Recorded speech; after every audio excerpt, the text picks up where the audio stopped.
work her butt off there. But if she's not number one, How do you? or number two, That was number good. three, If you're the bottom, you didn't bring any back. Oh, you brought them. that's the best, regardless of what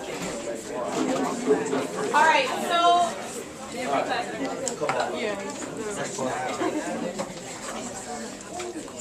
all right, so let's come back together. Now you don't have to answer the questions that I put on there. Just share out like thoughts. What did you guys talk about? What did you think? What did you feel? What are your reactions to what you just saw? Share out so we can hear from voices of either other teachers or other students in the room. What did you guys talk about? Yes, I don't know your name. What's your name? Irene. Beautiful name. What did you guys talk about? One of the things we talked about was number 4, which was you were talking about failing neighborhoods like failing schools, and it was kind of I leaned more towards failing schools and failing neighborhoods, but it kind of went both ways. Because like for me, the problem starts in the person. Most people don't realize the effect that they have on other people. So if they're like, I don't want to do this and I don't want to be in school, and other people might be like, well, if they don't want to do it, then I don't want to do it either. And then it's a group thing. And if it's a group thing and that group drops out, other people follow. And so what do those students have to do outside of the school? Then they're just going to like Exactly. And make then a mess outside of the school in the community. no. And then I was like, those groups, after they finish jumping out, they have kids, and those kids end up going to the same school, and it's a generation thing, and it keeps going on and on and on. That's why certain neighborhoods never grow to the full capability that they have to like nourish the kids and teach the kids what they need to know so that they could actually go to different colleges and be successful in life. Lauren, build on that. Go ahead. And which would also like lead into how they would feel about getting the short end of the stick. Like they realize after they get to a certain point that they don't have what they need to get better, and they're staying in a school where everyone just kind of has the same thing, and no one knows what to do from here or where to go. They have no way to guide them because everyone else has done the same thing, and so they're just stuck in this this place that they just don't have any guidance. They can't like proceed with their life, so they just stay with everybody else. But yeah, like their own little box. And once they realize that they're stuck there, it's just like they feel like, okay, if I'm stuck here, then why should I try? Like, really, if this is all that I have and all that they have to offer me, then what's the point of being here and trying my best to actually make it when they're giving me the short end of the stick? And like Daisy was running, she was trying her best. She was running with all of her might, but she was like towards the back. She was nowhere near the front. Everybody was ahead of her, and she was back here, but she was trying. Okay, so number 1, I'm going to cry at some point. And I'm just going to need you guys to be okay with that. Okay, this makes me really emotional. I love what I do, and so just be all right. There might be other people around you who cry. But I was having a conversation. What's your name? Wilfred. I was talking to Wilfred about similar stuff, and we were talking about how it's kind of within you, right? You have to have the will to do it. Like, you go home, you might not want to do your homework. You have to have the will to do it. And I asked Wilfred, like, do you think your will can ever be broken? Like, when I'm hearing you guys talk, I wonder, like, how much sometimes can an environment and can the expectation of those around me, and even to call my school a dropout factory, like, how much can that break my will, right? And it's my personal opinion, then, that as a teacher, my job is to help restore that will and get you excited about it again, and that's part of what we'll watch next. So just a little spoiler alert. But I don't want to stop the conversation, so any other thoughts, any other reactions? Yes? We also will talk about that because being a student as well as the teacher, as well as the performer. We talked over here like some teachers know how to put install that will in students, and some students have to install that will themselves because it starts with you as a person. I agree. It's both. We were talking about that over here too a little bit, right? Like, it's not, you can't just blame students, you can't just blame teachers, like, it is all of us together, right? Yes? We were talking about number 2, how our school, was a part of the dropout factory. Like I think it's crazy because how can the school system let so much kids drop out? Like I don't understand it. Like it was crazy because that's ever since I watched that part, it's been stuck in my head. Like how can so much students just go through the school and then just drop out? Like what happened? Like I want to know what happened. Like What do you guys think? I mean, and other teachers, you can take this, like, I have an opinion, but I don't want to be the only one talking. So other students, other teachers, like, how can that happen? I agree with you.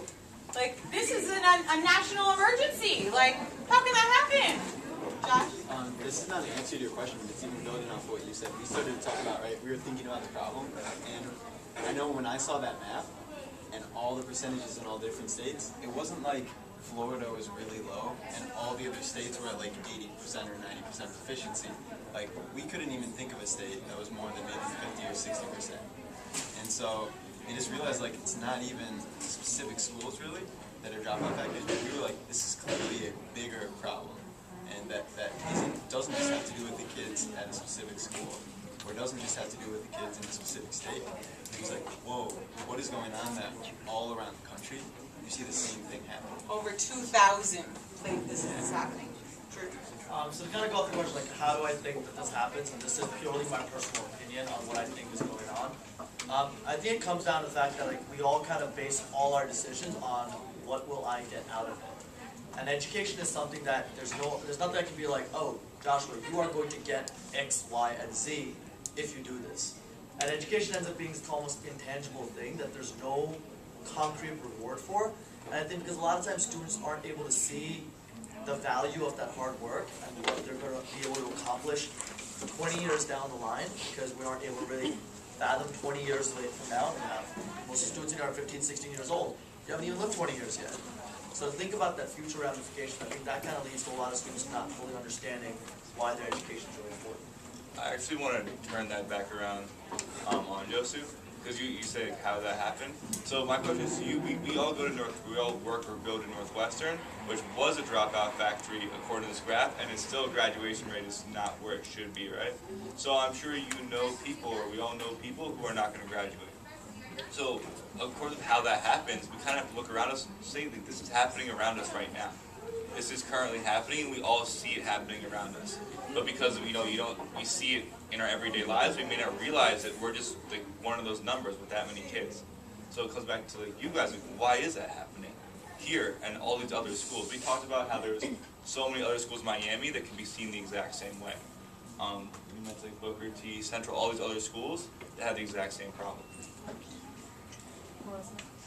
I think it has to do, once again, quoting Mr. Jackson, this is my personal opinion, but there's not a value placed on carrying one generation to the next level.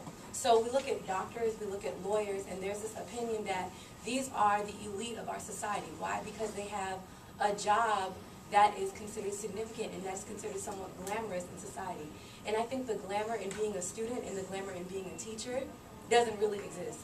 I think we don't value, kind of going off what Mr. Jagger said, we don't value education because we don't see the immediate value of it, but we also just don't value education in general. If we look at the, and I'm sure we're going to see it in the movie really soon, but if we look at the success rates of the educational systems in other countries and compare it to the United States, for us to be a superpower and for our dropout rates to be so high and our proficiency rates be so low, the national issue is that education is not valuable.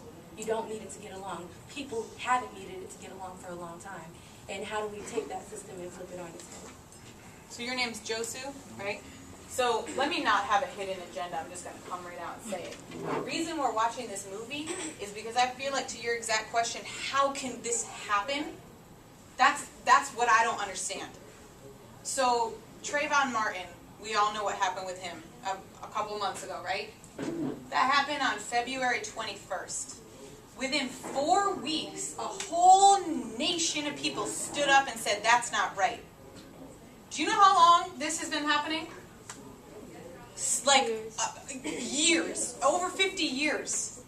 and no one, why is this not on our issue? Why is this not changing? Why is this not a problem? Why aren't we screaming about this? Why aren't we knocking down the doors of the district and saying, like, this is not okay? And that is my agenda. Like, I want us all to leave here today feeling like that and feeling like we want to do something about it now that we know this. Because I also think a lot of people don't know this. A lot of people don't know the extent to which this is happening. I might have heard this, but when I see it and when I experience it are two different things. So I'm going to put us into the part now to think about the teacher part of this. And if you want to maybe just look at the questions before we start, that way you have an idea what we're going to talk about. Will you grab the picture light?